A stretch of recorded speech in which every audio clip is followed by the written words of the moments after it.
We'll start with this question at the far end of the table with Mr. Abbott. Chamber member Mary Cathcart of the University of Maine's Margaret Chase Smith Policy Center offers this question. Maine has 15 public colleges and universities and multiple centers for distance education. Given the continuing budget shortfalls, how would you as governor structure higher education to make sure that college is more affordable and increase Maine's number of college degree holders? I think it's going to be important over the next decade for us to look at the university system and the community college system to see where we can find savings. I think a number of those savings can be found at the administrative level. And we're going to have to look at the systems office and determine what that role should be. I think there's a lot of redundant functions that are done within those campuses.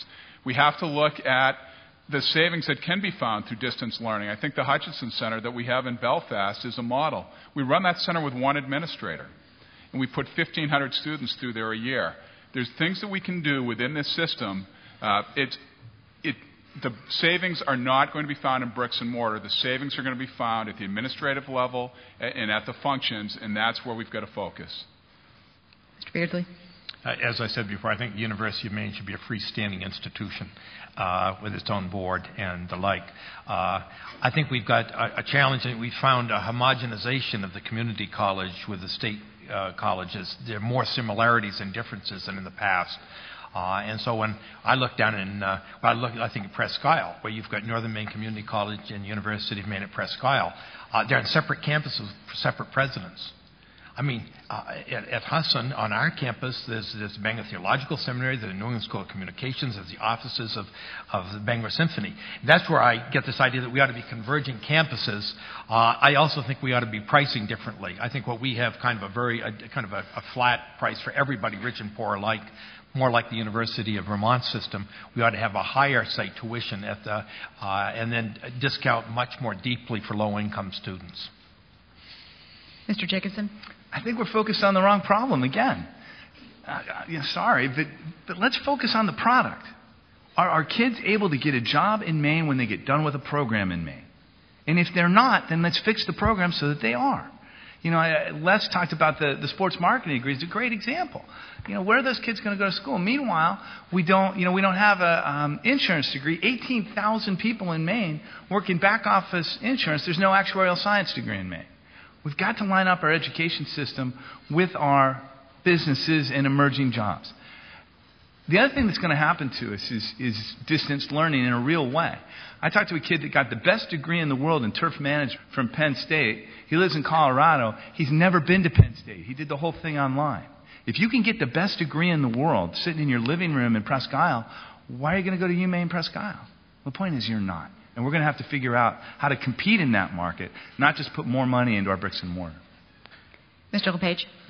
I don't see how we can concentrate on giving a good education to our youth if we can't provide them jobs. And we're not going to provide them sustainable long-term jobs until we get a house in order in Augusta, number one, in the regulatory side and in the government side. We need to bring some common sense to Augusta and some business sense to Augusta.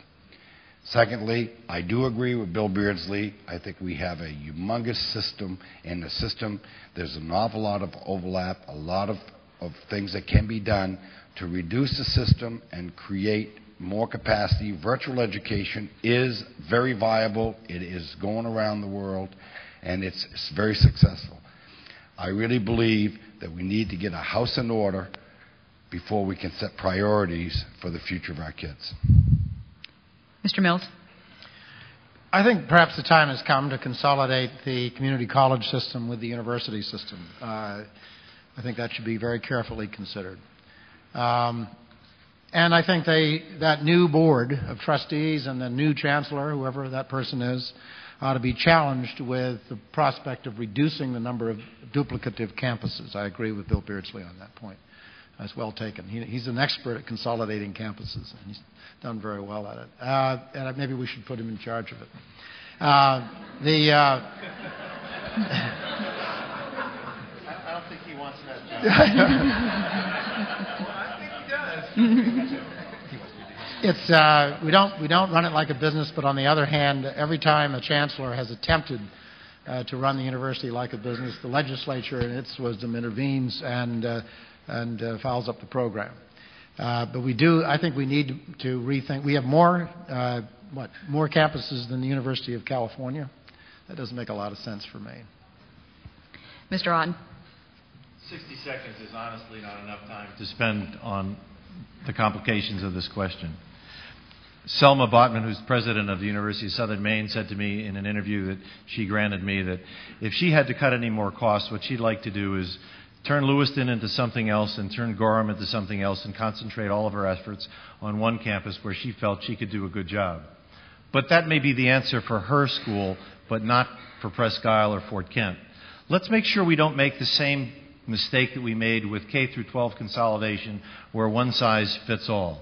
Campobello in Canada and Lubec in the United States. Lubec is going to lose their high school because they can't coordinate, they can't consolidate with Canada. And we need individual solutions that work in individual communities. And there is not going to be a one-size-fits-all answer to such a complicated question.